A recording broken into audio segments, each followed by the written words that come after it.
Puede ser agudo, puede ser crónica, y las causas son múltiples.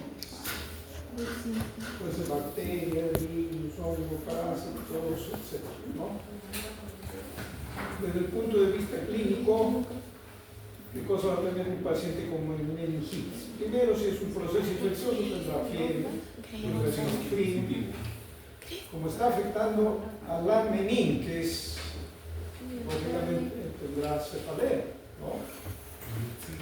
Sensación de mareos, malestar general. Básicamente es el cuadro clínico al comienzo. Si eso se va avanzando, la cosa se va agravando y puede comprometer ya las funciones sensoriales y las funciones motoras también, ¿no? Eso ya en casos muy graves. Puede presentarse a cualquier edad. En los niños es bastante frecuente la meningitis. Entonces vamos a ver ahora cómo se ve macroscópicamente. Acá tienen ustedes un cerebro. Como bien sabemos, el cerebro y las surcos y cisuras pues se debe ver perfectamente, ¿no? Pero acá no estamos viendo eso. Primero, nos llama la atención los vasos sanguíneos muy congestivos. Estos vasos congestionados. Segundo, como les decía, los surcos y cisuras, acá por ejemplo da la impresión que han desaparecido, ¿no? Acá persiste, acá se ve una zona donde estaría la cisura, pero un material blanquecino, ¿no? ¿Qué cosa es eso blanquecino cuando sale a nuestro cuerpo? Pus, ¿no? Eso es pus, eso es lo típico de la meningitis aguda. Debemos saber qué cosas, por supuesto que el aspecto morfológico, histológico es bastante sencillo, ¿no? Porque si es meningitis, simplemente será un proceso infeccioso, como estamos viendo acá, de las membranas meningias. Miren, acá está la meninge totalmente infiltrada, como vamos a ver luego, por abundantes leucocitos, macrófagos, isquiocitos, etc. Todos los elementos vinculados a una infección aguda. Acá todavía vemos que el parénquima cerebral está preservado, ¿no? El problema es exclusivamente en las meninges. Ahora, ¿cómo nos ayudamos a hacer el diagnóstico clínico? Ya la clínica más o menos hemos recordado. Si estamos pensando en una meningitis, bueno, lo primero que tenemos a la mano es el líquido que circula por ahí, ¿no? Que es el líquido cefalorraquídeo. Entonces, a ese paciente le haremos una punción lumbar y en la punción, en el líquido cefalorraquídeo, podemos investigar todo lo que queremos, ¿no? Podemos investigar hongos, parásitos, bacterias, hacer exámenes inmunológicos, todo lo que sea posible, ¿no? De acuerdo a la clínica que tenga el paciente. Mayor aumento de lo que ya hemos descrito, ahí está, vasos congestionados, miren la meninges ensanchada por la presencia de este infiltrado inflamatorio, básicamente a la base de leucocitos polimorfonucleares, y también podemos ver mononucleares, ¿no? Es una vista para ver esas cisuras, ¿no? En la que miren, las cisuras están totalmente infiltradas de abundantes leucocitos, ¿no? Mononucleares, en este caso, sobre todo predomina. Los vasos también aquí más pequeños, pero congestionados. Lo ideal acá en este caso será, pues, ya diagnosticamos meningitis, muy bien, aguda, correcto, pero eso no es suficiente, ¿no? Para un tratamiento. Para el tratamiento es, número uno, debemos aislar el agente etiológico. En el líquido cefalorraquídeo, cuando obtenemos esa muestra, podemos solicitar al laboratorio que nos haga cultivo de hongos, cultivo de parásitos, cultivo de bacterias, de lo que sea necesario, ¿no? Ahí nos aclarará.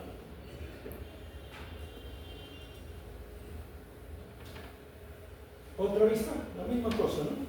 Una cosa muy monótona. Aquí hay básicamente un infiltrado inflamatorio crónico, ¿no? Básico. Muy bien, el segundo caso es para ver uno de los tumores intracraneanos más frecuentes pero que no son primarios del sistema nervioso central, sino son de las meninges. A ese tumor se le llama meningioma.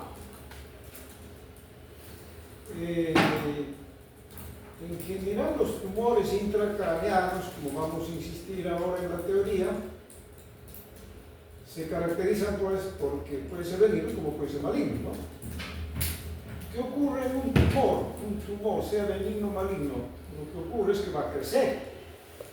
Hay un proceso expansivo, en este caso intracraneano. Ese proceso expansivo intracraneano, ¿a qué va a dar lugar? A hipertensión endocraneana. Ese paciente va a tener una severa cefalea, malestar general, problemas oculares porque se compromete la visión, ¿no? Y eso es en forma genérica a todo tumor intracraneal. Puede ser benigno, puede ser maligno, puede ser meningio, puede ser astrocitario, lo que sea, ¿no? Por supuesto que acá, para diagnosticar el meningioma, la cosa es más sencilla. ¿Por qué? Porque está fuera, pues fuera del encéfalo, ¿no? Está cubriendo la membrana. Y acá estamos viendo la calota craneana, se ha sacado la calota craneana de este paciente y aquí está el tumor, que está en íntima relación con, ahí tienen la superficie interna, estamos viendo de la calota craneana, ¿no? Donde estaban las meninges. Vamos a tomar un corte de eso. ¿Qué cosa es lo que se ve? Ahí está, miren.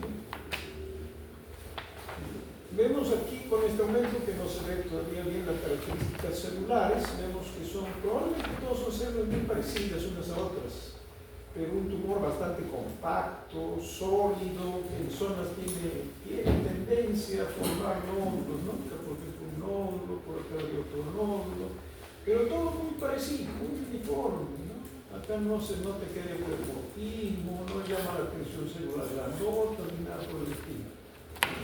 Nos vamos a acercar un poco más y ahí estamos viendo ya. ¿Bien?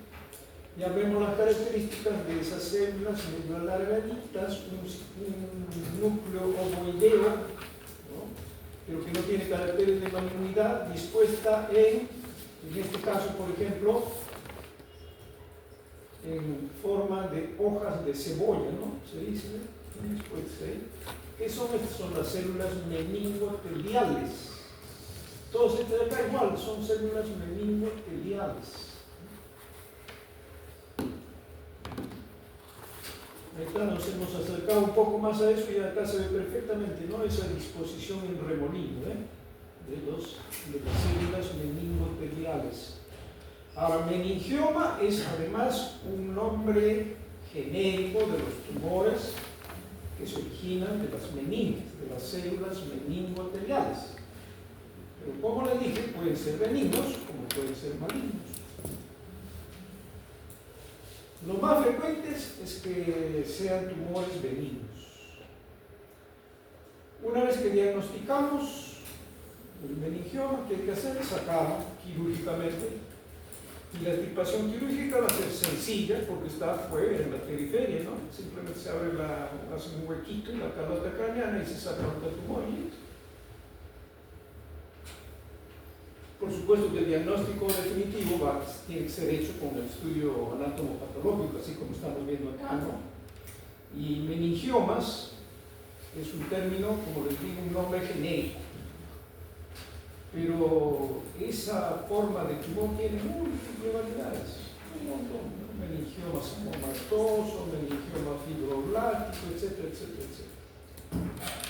Pero lo importante es que ustedes sepan que el meningioma, entonces, en su mayor parte es un tumor benigno, que no se origina en el sistema nervioso central y que está en las membranas de cubierta del cerebro, usualmente. Está un mayor aumento de esas células meningoteliales, ¿no? La que les decía, miren, ¿ves? Casi todas muy parecidas, siempre con esa tendencia formal como estas estructuras medio lobulares, otras más pequeñas, acá también pequeñas, siempre tendiéndose a disponer en remolinos. Insisto, acá los núcleos no hay mitosis, no hay gran pleomorfismo, ¿no? Que nos puede llamar la atención. Si fuera un meningioma maligno, entonces ya su nombre va a ser eso, ¿no? Meningioma maligno. Siempre y cuando demostremos que las células tienen carácter maligno. Mayor aumento de la misma cosa, ¿ven? También se ven las células meningoteliales, ¿no? Unas alargaditas, fusiformes, otras medio volteas, pero bien redonditas algunos. Eso es lo típico del meningioma. El tercer caso que vamos a ver se trata de una enfermedad infecciosa que afecta en gran parte al tejido nervioso periférico. En este caso me refiero a la lepra. La lepra también es una enfermedad infecciosa producida por el Mycobacterium leprae, ¿no? Casi parecido a la tuberculosis. La tuberculosis, Mycobacterium tuberculosis, acá es el Mycobacterium leprae, será también un gran negativo. Esta enfermedad infecciosa, hoy día felizmente ya no tenemos lo que la literatura describe antaño, ¿no? Antaño esta era una enfermedad muy temida. Ahora también, pero ahora se puede tratar, ¿no? Ahora ya no llegamos a los extremos que antes se veían. Típicamente antaño se describía que el paciente, como en este caso, por ejemplo, sus lesiones están más en la cara, ¿no? Pero son pequeñas. Aún lógicamente, si el paciente o una persona tiene eso, no va a estar tranquilo, ¿no? Porque ya todo su aspecto físico cambió también. Pero en comparación a lo que era antes la lepra, se comparaba a la cara de un león. De ahí viene la típica descripción de la lepra de antaño, que es la facies leonina. ¿Por qué? Porque había tremendas lesiones nodulares. Acá vemos unos nódulos medianos, ¿no? Acá también vemos los labios.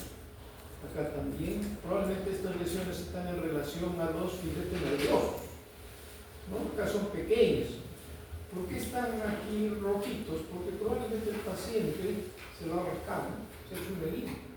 Entonces, como complicación secundaria, de repente ingresan por acá gérmenes y se agrava el problema, ¿no? Un problema infeccioso bacteriano, por ejemplo. Vean su facie de este paciente, ¿no? Ya le digo, si bien es cierto, no es tan grotesca su facies, pero cambia, pues, ¿no? Su nariz prominente, probablemente también hay unos pequeños nódulos, ¿no? Toda la cara, acá también ven los párpados, toda la cara. Esta enfermedad hoy día felizmente ya no vemos así a ese extremo, ¿no? Les decía que esta era una enfermedad muy temida, porque antaño pues no sabíamos con qué tratar, cómo se curaba. Por supuesto, si no sabíamos quién lo produce, ¿cómo vamos a curarlo? Hoy día ya sabemos quién lo produce y podemos utilizar drogas que van a actuar contra ese agente etiológico. Pero antaño, repito, probablemente yo tampoco todavía no he vivido esa época en la que se describían estas lesiones, estas enfermedades leprosas, en que los pacientes, así como ahora, los sidosos, ahora hemos cambiado un poco nuestra conducta también con respecto a los sidosos, ¿no? A nosotros que nos ha tocado vivir. Cuando ahora en estas últimas épocas apareció el SIDA, temido, ¿no? Hasta ahora tuviste temido. Pero ahora lo podemos controlar, no lo curamos todavía, pero ya estamos controlando. Les comparo esto, el SIDA con la lepra, para que vean cuál es la evolución de esta enfermedad. Les decía, lo que ustedes también han vivido el SIDA, no hace mucho, un paciente sidoso que tenía múltiples complicaciones, y si llegaba incluso a nuestras manos como médicos, el médico tenía tremendo temor de manejar a ese paciente. ¿Por qué? Porque esa capacidad infecciosa probablemente se temía que podría transmitirnos la enfermedad. Yo les transmito mi experiencia, por ejemplo, cuando yo estaba en el hospital, en la época de más grave del SIDA, en el año 80, 81, mis colegas, sobre todo los cirujanos, a ver que se atrevieran a operar a un sidoso. Temblando, no querían operar. Entraban a sala de operaciones con doble guante, doble ropa de que le proteja y decir, era así, espectacular era el SIDA. Hoy día ya felizmente ha cambiado, ¿no? Porque ya sabemos también cómo podemos manejar eso. Probablemente la lepra ha sido así en su época. ¿Y a dónde apunta eso? En esas épocas, antaño, el leproso, miren, la lepra es una enfermedad incluso bíblica, pero no es cierto. Me imagino que ustedes han leído la Biblia, ¿no? Que nos enseñan a veces en el colegio también. Le hablan de los leprosos, ¿no? Esa enfermedad tan gravísima. ¿Qué ocurría? A los pacientes leprosos antaño no deberían tenerlos cerca al resto de personas sanas. ¿Qué se hizo en nuestro país, por ejemplo? A los leprosos lo mandaban lo más lejos posible, lejos de nosotros. ¿Y dónde era eso? En la selva. Hoy día ya no hay, quizás alguien haya escuchado, ¿no? Hay una colonia que todavía viven esos pacientes que los han mandado algunos, pero están vivos. Una colonia que está en la selva, ahí donde no podía a nadie, pues se suponía que a nadie podían contagiar, ¿no? Miren hasta qué extremo se llegó. Incluso en esa época, acá se tenía en Lima, teníamos un hospital dedicado exclusivamente a la lepra. Y la raya se cerró, no hace mucho. Eso estaba en el RIMA. Yo todavía cuando era estudiante tuve oportunidad de visitar ese hospital, todavía me llevaban ahí a ver algunos leprosos. Eso estaba frente al cuartel ese que está en el RIMA, cuartel militar, al frente. Ahí había un hospital bellísimo. Ese era el hospital de la lepra, de los leprosos. ¿No? Pero no estaban los graves estaban en la selva. Los aislados. Bueno, esa es la historia más o menos de la lepra. Pero como ven, bueno, vamos a ver las características morfológicas. Ya hemos visto la morfología de esta cara. Y esta es una de esas lesiones nodulares que hemos visto. Ahí está la piel, aquí está la piel, el epidermis.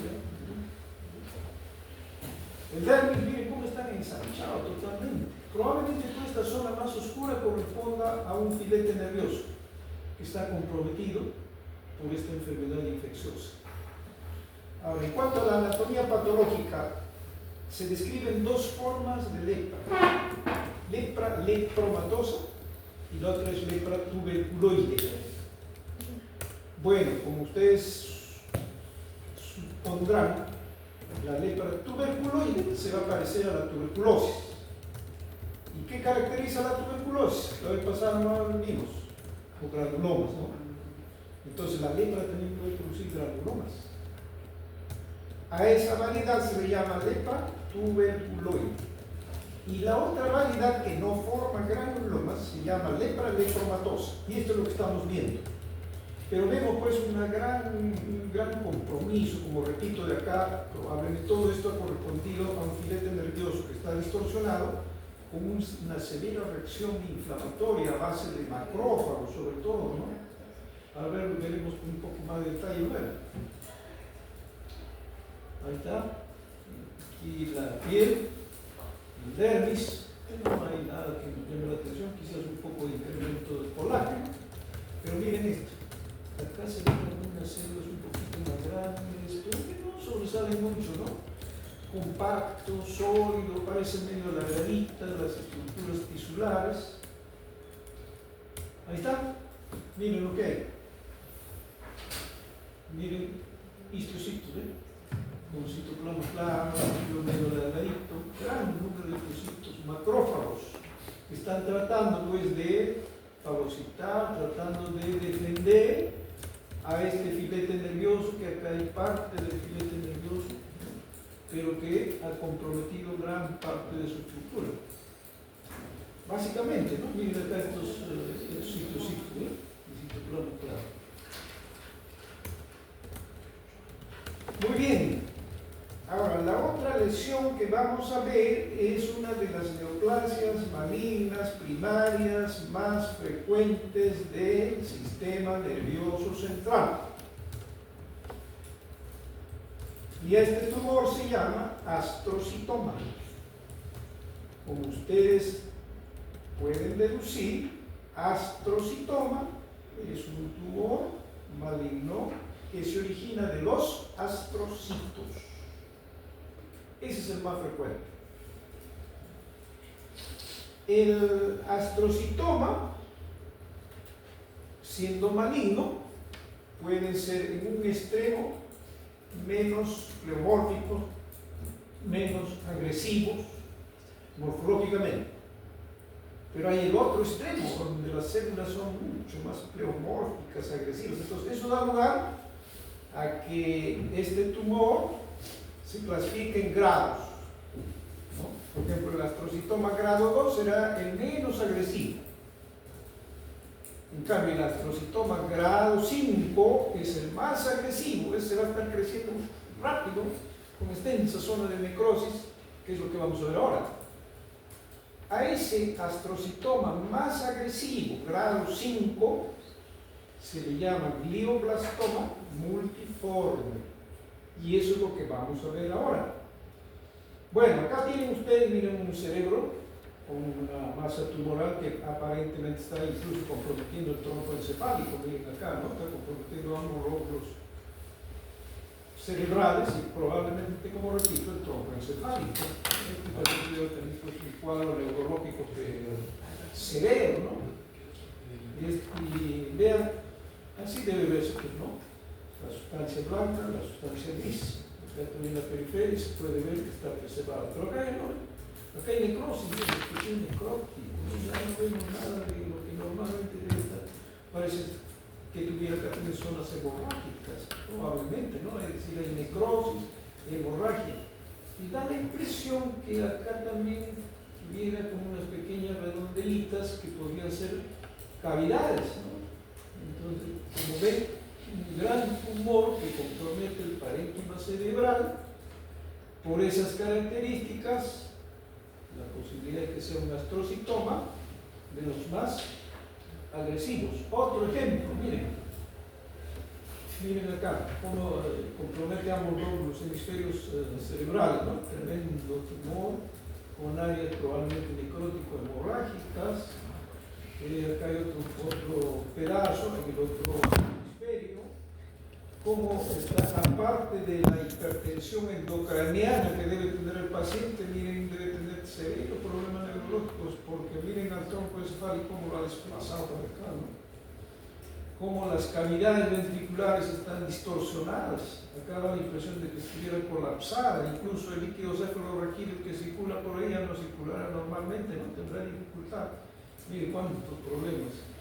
Como es lógico de entender, este paciente tendrá pues severos problemas clínicos de tipo sensitivo y de tipo motor.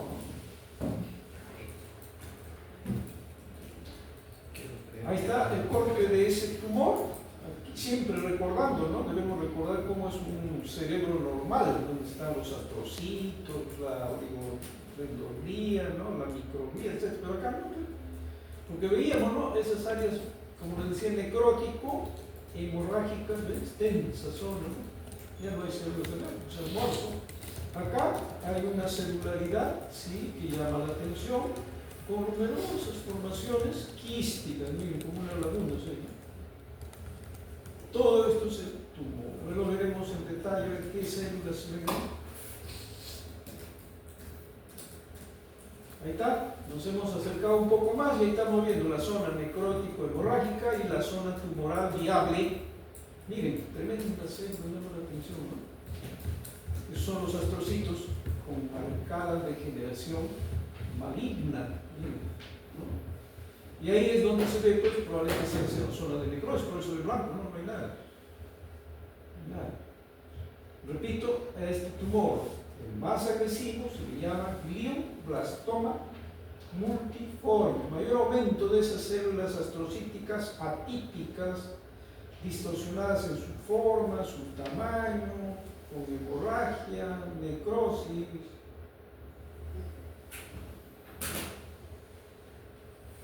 Ahora, el tratamiento de esto va a depender también de la localización, ¿no? El cuadro clínico de tipo neurológico de un tumor maligno intracerebral, puede ser astrocitoma, oligodendroglioma, cualquiera de esos, va a depender de la localización del tumor. Porque es diferente que un tumor se localice en la zona frontal a que esté localizado en la zona occipital o que esté localizado en el tronco encefálico. Entonces, para eso tienen que recordar ustedes la anatomía, ¿no? En la zona frontal, ¿qué áreas tenemos? ¿Qué áreas tenemos en la zona occipital? Y así por el estilo, ¿no? Todo lo normal. Y la clínica va a salir de eso. Otra zona igualito, ¿no? Con las mismas características. Extensas zonas necrótico-hemorrágicas, células con gran pleomorfismo, atípicas, áreas de necrosis, mayor aumento de esas células, ¿no? No hay ninguna célula pues, que nos recuerde a las células normales, ¿no? ¿Recuerdan qué células normales tenemos en el cerebro? ¿No? Son varias, ¿no? Vamos a recordarlo un poco con detalle en la teoría. Muy bien, entonces ahora vamos a este caso, que es un tumor benigno que se presenta en los nervios periféricos. Igual ahí también tenemos que recordar un nervio periférico cómo está constituido. Un nervio periférico son los axones de las neuronas, ¿no? Son varios axones que están rodeados de las llamadas células de Schwann. Y entre esos axones y esas células de Schwann existe tejido conjuntivo. Es decir, un nervio tiene estructura nerviosa y estructura conjuntiva. Dos elementos. Si un tumor está constituido por esos dos elementos, le llamamos neurofibroma. Así de simple. Entonces, el neurofibroma, en este caso el benigno, es un tumor que puede localizarse en cualquier parte de los filetes nerviosos, de los nervios periféricos que tenemos. Algunos casos no sabemos ni cuál es la etiología. Hay otros casos que tienen franca relación con los genes, ¿no? Este es un ejemplo de esto. Miren, acá es que nos recuerda, ¿no?, a lo que hemos visto anteriormente. ¿Qué le recuerda esto? Negro, ¿no es cierto? Parecen negros, de color marrón. Son nódulos de diverso forma, pues, son menos casi del mismo tamaño, pero otros chiquitos también se ven. Medio marrón. Y acá hay una mancha, miren, oscurita. Esta manchita, junto con estos nervios, hace que clínicamente a eso le den el nombre de manchas café con leche. Y esas manchas café con leche están asociadas a una enfermedad que se llama enfermedad de von Recklinghausen, que se asocia a la neurofibromatosis.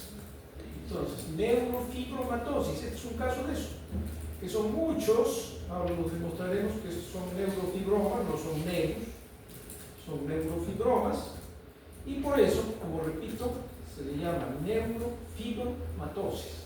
Vamos a tomar un minutito de eso, ¿eh? Ahí está. Los filetes nerviosos que son delgaditos, ¿no? Pero acá miren, hay unos nódulos grandes, acá también hay otro, acá hay otro más pequeño, ¿no?, que está vascularizado. Todo esto es un filete nervioso, pero miren cómo se ha formado pues un gran nódulo, ¿no? Y las células acá todas también parecen uniformes, parejitas, del mismo color, ¿no? Nos llama la atención, bien delimitada, parece tejido fibroso. Y acá en la periferia vemos esas estructuras que nos recuerdan a los nervios periféricos. De ahí viene entonces, como les decía, el nombre de neurofibroma. Y si son muchos, como el caso que vimos en la foto anterior, le llamaremos neurofibromatosis.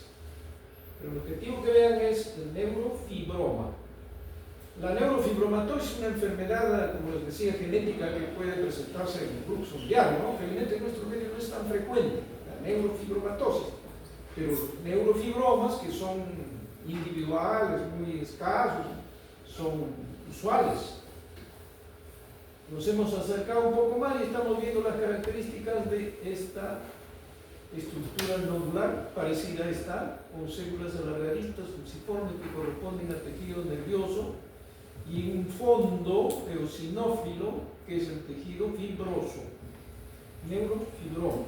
El filete nervioso normal debe ser casi como esto, acá todavía se conserva, en cambio acá esto es precioso. Ahí está el detalle, no hay atipicidad. Estas estructuras que vemos acá, miren, ven como unos pelitos, ¿no ven? ¿Sí? Esto es típico de un filete nervioso. Por eso les digo, este es un filete nervioso con tejido conjuntivo, gran proliferación, llamado neurofibroma. Muy bien, preguntas.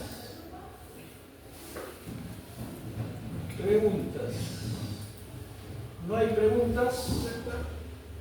Entonces la última patología, entonces el nombre de la patología sería neurofibroma. Neurofibroma. ¿Cómo? No entiendo tu pregunta. No entiendes tu pregunta. ¿Cómo es eso?